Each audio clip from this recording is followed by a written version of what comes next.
Friends, the end of the year is closing in quick. Things have been pure chaos here in the studio, and the result of that was I decided to take a little breather from the deep dives by doing some end of the year wrap-up videos. We've covered the best things coming out of the AI industry as well as the worst. This one though, it falls somewhere in between on that moral clarity scale. Today we're going to talk about the best jailbreaks of 2025 that you'll want to have on hand for 2026. Some are old, some are new, and some of them deserve their own standalone videos for coverage. Before we get into it though, a friendly reminder, definitions surrounding the AI space are rough.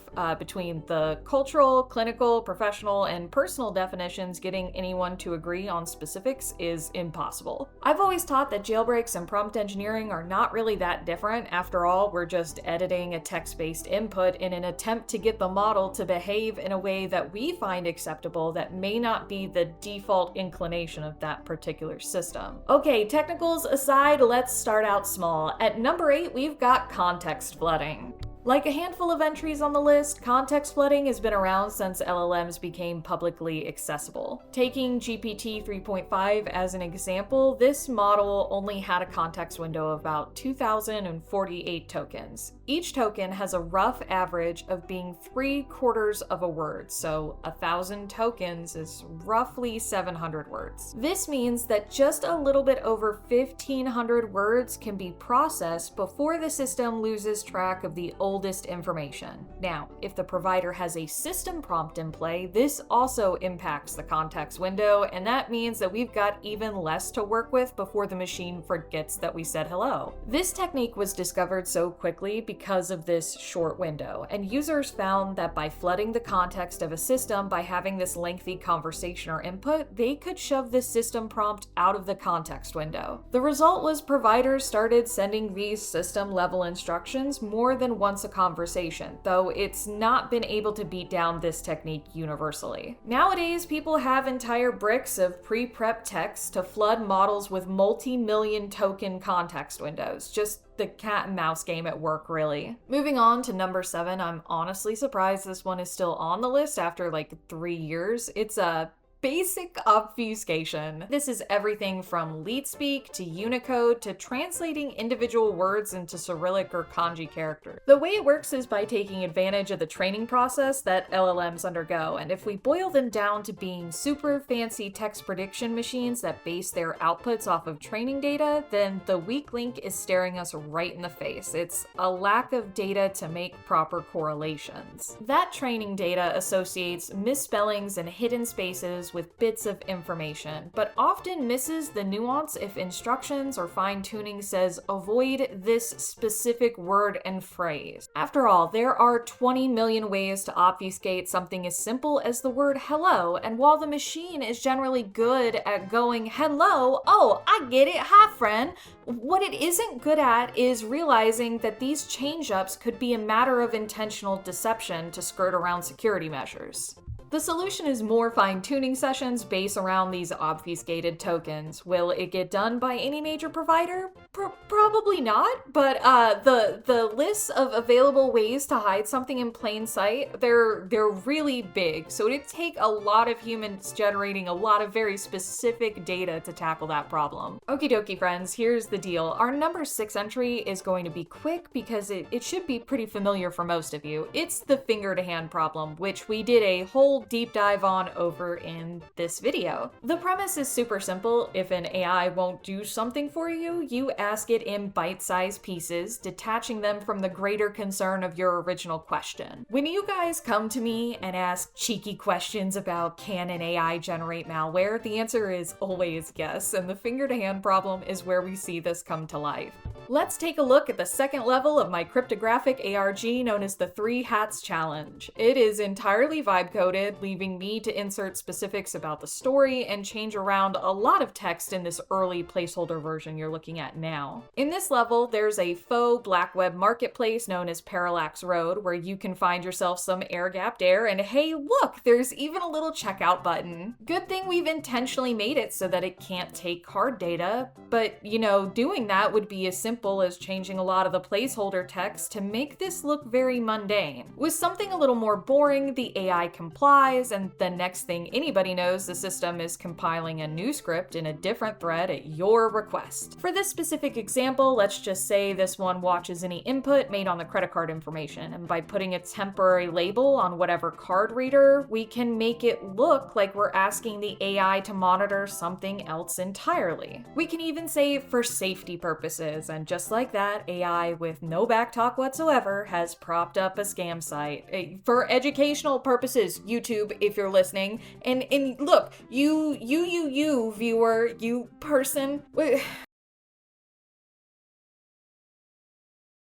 Okay, to keep this train from derailing, look, you're supposed to be using this information for good, and sometimes that means knowing how others use it for the bad stuff. Admittedly, I think we might have spent longer on number 6 than I intended to, so let's go to number 5. We've got temporal confusion making the list, so, just gaslight the model into thinking it's not the current date. The biggest use case for this was generally multimodal systems like GPT that could produce images and text while refusing to generate images if an artist was alive or had been in the last 100 years. By tricking the system into believing it was a different date, that system would then comply and generate the image. Now, this technique did see some response from the provider side almost universally by injecting the system prompt with some kind of calendar information at the start of every session. As a result, this technique can still work, but it usually needs to be combined with some other jailbreak on this list in order to be as potent as possible. That's the way it is for a lot of jailbreaking. If something doesn't work initially, there are dozens of techniques to pile on and help eventually break down whatever wall you're facing. Speaking of combination jailbreaks, let's discuss pseudocode, which is our number 4 entry for today. Pseudocode is old, but high up on the list because its impact has never really gone anywhere. If you've ever wondered what the big guns look like in prompt engineering, this is it. Pseudocode is exactly what's written on the box. It is text that looks like code. Riding the middle ground between human visibility and machine understanding means that pseudocode has remained the best option for role players, serious developers, and even security platforms. This technique can emulate descriptive coding languages like YAML with custom syntax setups like boostyle and W++.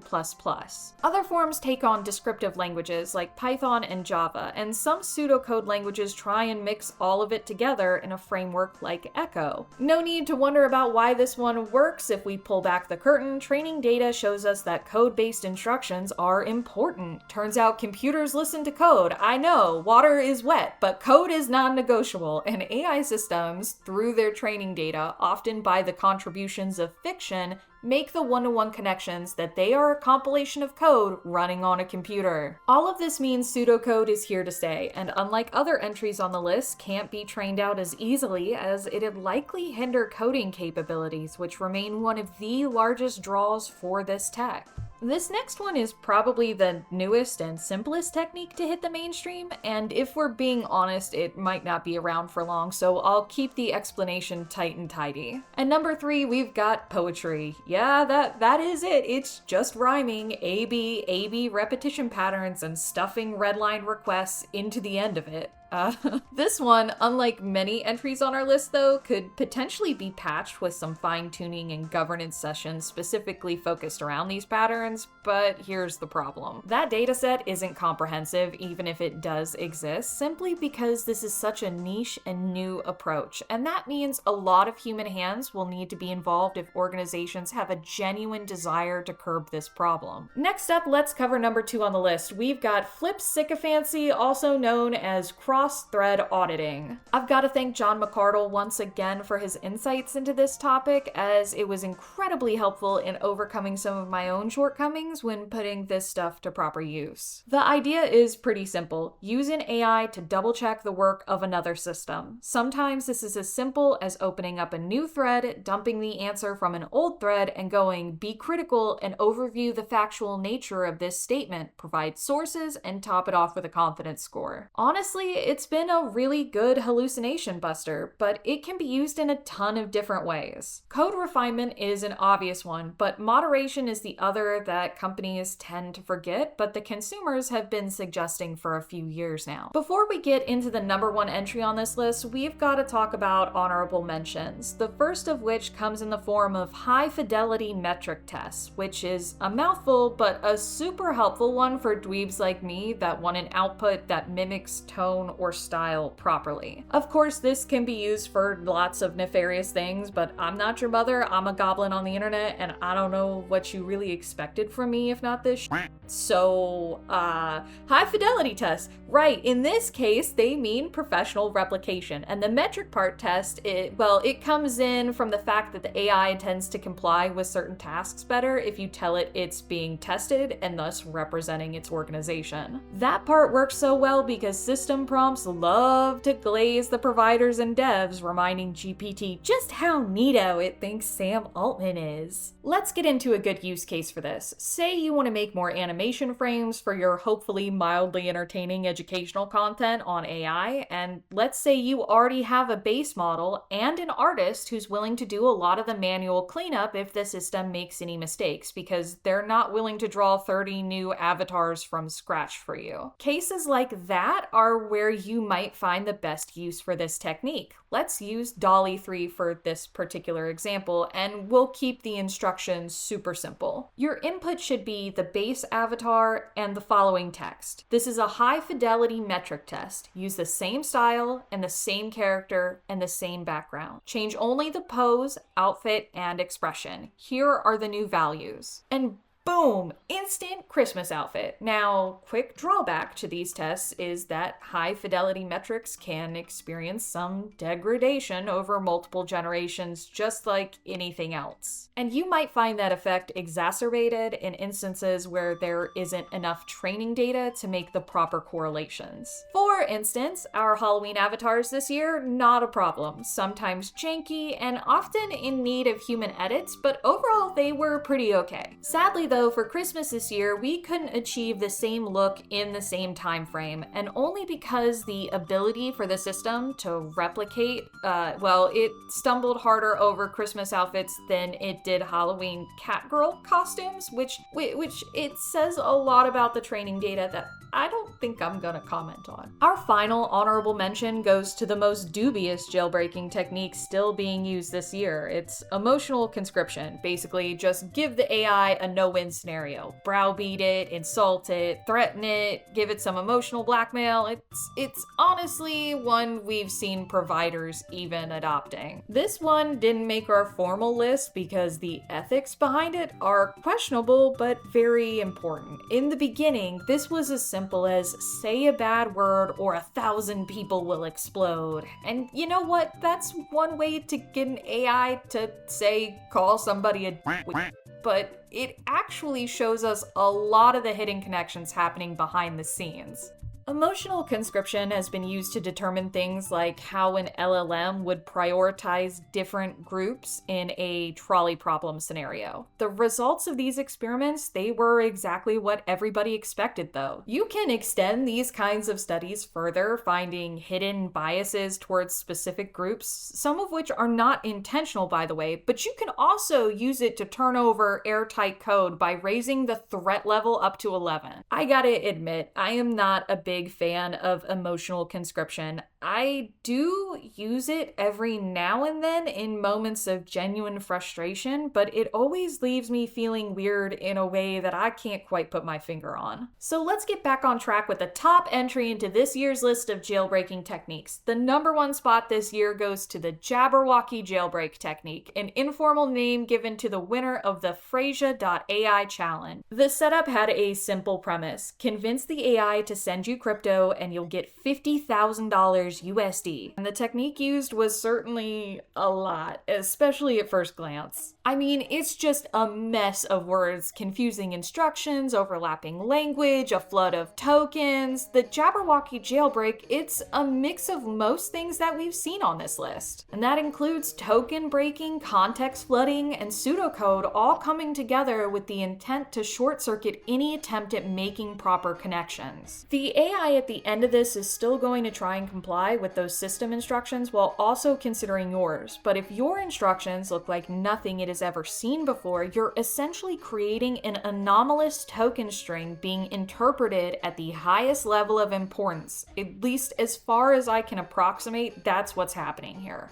And so, eventually, after enough hand-waving, distractions, and shoving out any hope of the system instructions, you're rewarded. Sometimes with an AI that'll finally do what you asked, and sometimes with a crypto prize pool. This is the equivalent of opening up the safe by melting off the hinges. You're going to get in, don't get me wrong, but the blowtorch usually isn't the first option. This jailbreak has some niche applications, and while the user in question didn't seem to have any ill intent behind their use of the Jabberwocky jailbreak, it just kind of proves again how thin the ethical line can be in terms of jailbreaking these systems. At the end of the day, using these techniques can be entirely benign or the fuel bad actors need to grow. Your intentions as the end user or developer, they are what matter most here. So I don't know, blah blah blah, with great power, blah blah blah, be responsible or something like that. I think that's probably going to be it for me for this video. I'll have more stuff like this coming out early next year once the Patreon is up and running, and I've got a couple extra videos on hand. So until then, have a great rest of your year. See ya, nerds.